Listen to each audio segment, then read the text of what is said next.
Kevin Costner has been making movies for 25 years, everything from Bull Durham and The Bodyguard to Robin Hood and The Guardian.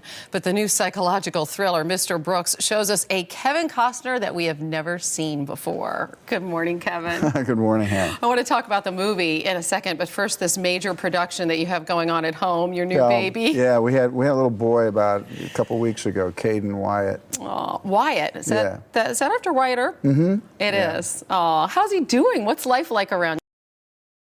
Sweet. He's sweet. I told a story today to somebody that I woke up this morning, or yesterday when we flew into New York, woke up, was with him, looking at him, and he's so needy, you know, and so close. And then I got on the plane, and I brought my two daughters who are 23 and 20, and they're so needy.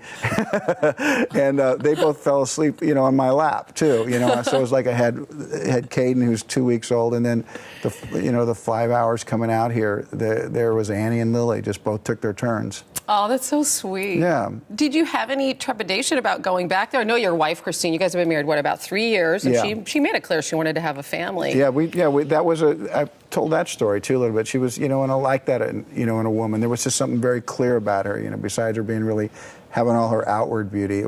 That was something that was really clear. So 7 years we've been together.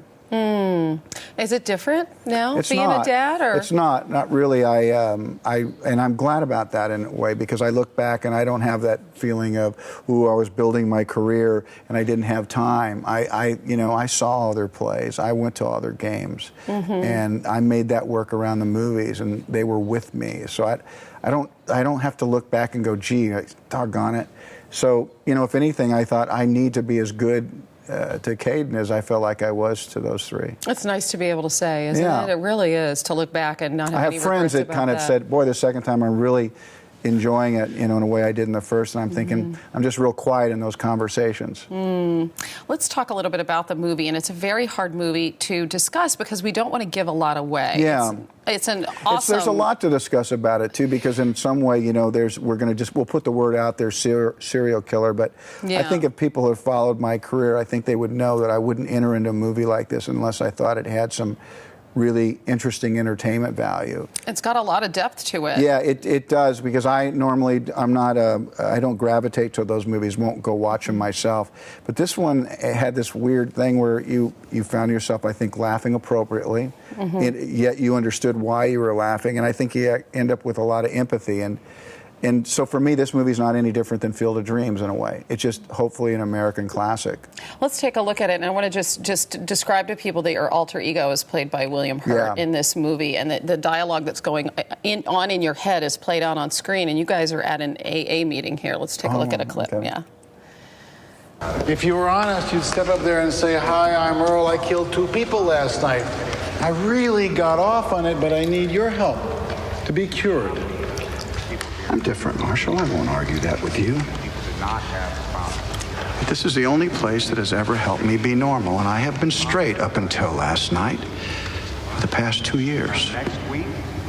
I'm not going to kill again. And I am not going to quit coming here because it upsets you. Wow, so you have this great vehicle and relationship between these guys, and then Mr. Brooks, who's this fine, upstanding citizen, right. Well, closet serial killer, has a daughter, and that gets a little complicated. Yeah, it's a movie that's a perfect storm of pressure. He's got an alter ego banging on him. He's got Dane Cook, a kind of a wannabe who is in a way more insidious. Oh, it's totally wild. It's really great. And you have done all of these Westerns and baseball films and all these other movies, and you've never done a sequel, but this seems to be crying out for a sequel. I don't know. Do you feel that way? The story was given to me as a 3-part thing, and I said, okay, prove it. Tell me what the second one is. Before we even made the first one, because I think sometimes there's these things where somebody goes, this was always planned to be 3 or 9. You go, I don't know if you were just happy to be able to make that first one. But this, as you know, Demi and I don't. Right. You and Demi Moore never meet. Yeah. Right. And She's so chasing you. She's the detective that's chasing you, and you never meet. Sitting the table. It's so early in the morning, you can't be scared. I know. It's great to have you here. Thank you. Come back soon, okay? Have a great summer, and good luck with the baby. Congrats. Yeah. We'll be right Hannah. back. You're watching The Early Show on CBS.